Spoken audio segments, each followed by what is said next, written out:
Hey everyone, and welcome back to another video. And in this video I'm going to show you how to buy Bitcoin weekly on Cash App. Now this video is going to be particularly useful for individuals who want to start buying Bitcoin weekly. So this is what I've been doing for quite some time, and it's really allowed me to dollar cost average into Bitcoin and grow my Bitcoin over time. Now this video is going to be short, sweet, and simple, guys. There's not going to be a lot of steps involved.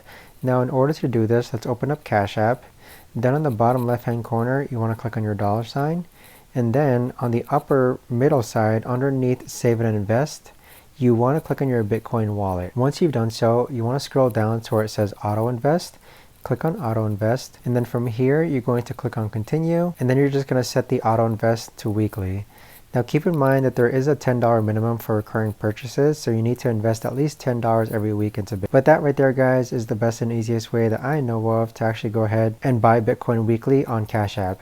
If you guys know of a better or easier way to actually do this, let me know in the comments down below. I would love to know.